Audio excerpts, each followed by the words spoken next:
வணக்கம் சொந்தங்களே, அன்னீஸ் கிச்சனிலிருந்து உங்கள் அம்மா சசிரேகா சுந்தர். இன்றைக்கி நம்ம கிச்சனில் பார்த்திங்கன்னா ரொம்ப ஆரோக்கியமான ஒரு கிரேவி தான் செஞ்சு காட்ட போகிறேன். பீர்க்கங்காவால் செய்கிற கிரேவி இது. அதுக்கு என்னென்ன பொருள் வச்சுக்கலாம் பார்க்கலாம் வாங்க.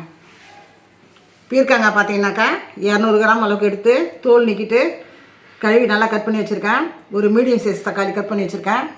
ஒரு பெரிய வெங்காயம் ஒன்று கட் பண்ணி வச்சுருக்கேன்.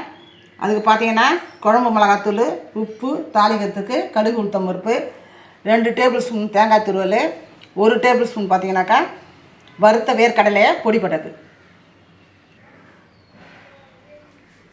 இதுதான் மொத்த தேவையான பொருள். எப்படி சேர்த்துன்னு பார்க்கலாம் வாங்க. அடுப்பத்தை வச்சாச்சு. அதுவே நம்ம பாத்திரம் வச்சுட்டோம். பாத்திரம் நல்லா காஞ்சிடுத்து. தாளிக்கிறதுக்கு கொஞ்சமாக நம்ம எண்ணெய் ஊற்றிக்கலாம்.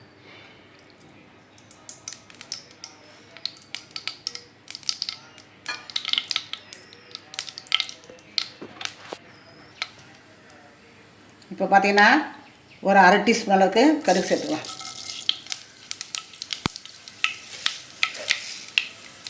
1 டீஸ்பூனு உளுத்தம் பருப்பு.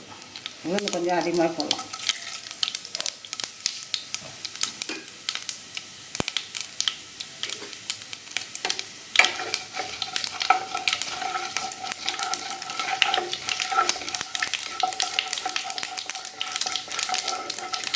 இது பார்த்திங்கன்னா நல்லா உடம்பு குளிர்ச்சியானது. நம்ம சைட் டிஷ்ஷாகவும் தொட்டும் சாப்பிட்லாம். சாம்பார் சாதம், ரசம் சாதத்துக்கு. அதே சமயம் பார்த்திங்கன்னா சாதத்தில் போட்டு பிசைஞ்சு சாப்பிட்லாம்.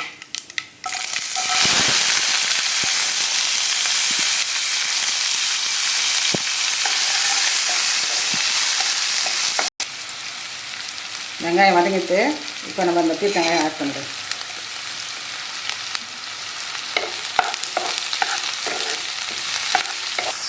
பீர்க்கங்காய் வதங்கிட்டு இப்போ பார்த்தீங்கன்னாக்கா தக்காளி ஆட் பண்ணுறோம்.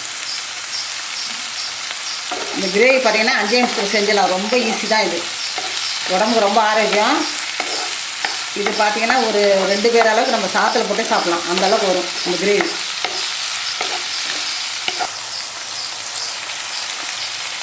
ஒரு டீஸ்பூன் அளவுக்கு மிளகாத்தூள் சேர்க்கணும். இது ரொம்ப மிளகாத்தூள்லாம் அதிகமாக தேவைப்படாது.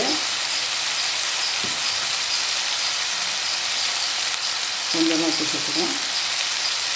தண்ணி பார்த்திங்கன்னா பீர்க்கங்காயில் தண்ணி விடும். ஆனால் ரொம்ப தண்ணி நம்ம ஊற்றணும். கொஞ்சமாக ஊற்றினா போதும். இந்த தான் இதிலே பீர்க்கங்காய் விடும். மூடி போட்டு அப்படியே வேக வச்சு மீடியம் ஃப்ளேமில் வச்சு மூடி போட்டு நம்ம இதை வேக வைப்போம். 3 நிமிஷம் தான் ஆச்சு. பாருங்கள், நல்லா வெந்து கிரேவி மேலே எடுத்துக்கலாம். தண்ணிலாம் நல்லா சுண்டி நல்லா வந்துடுச்சு. இது கூட பார்த்திங்கன்னா நம்ம தேங்காய் ஆட் பண்ணிக்குவோம். வறுத்த வேர்க்கடலை பொடி பண்ணதே ஆட் பண்ணிக்குவோம். சும்மா ஒரு கிண்டி கருவேப்பிலை போட்டு இறக்க வேண்டியது தான். மொத்தம் பார்த்திங்களா 5 நிமிஷம் கூட ஆகலை இந்த கிரேவி. வீட்டில் 2 பேர் இருந்தால் இந்த 200 கிராம் அளவுக்கு நம்ம பீர்க்கங்காய் வாங்க அந்த 2 பேர் தாராளமாக சாத்தில் போட்டு சாப்பிடலாம். இதை ரொம்ப ஈஸி. பார்த்திங்கன்னா செய்யறது ரொம்ப ரொம்ப ஈஸி. இதில் பார்த்திங்கன்னா இந்த கருவேப்பிலை போடுவோம். டெய்லி என்ன குழம்பு வைக்கிறது நம்ம கன்ஃபியூஷனில் இருக்கும்போது இந்த மாதிரி பீர்க்கங்காய் போட்டு நம்ம கிரேவி பண்ணால் எல்லாம் சூப்பராக சாப்பிடுவாங்க. வீட்டில் இருக்கிறவங்களாம் ரொம்ப விரும்பி சாப்பிடுவாங்க.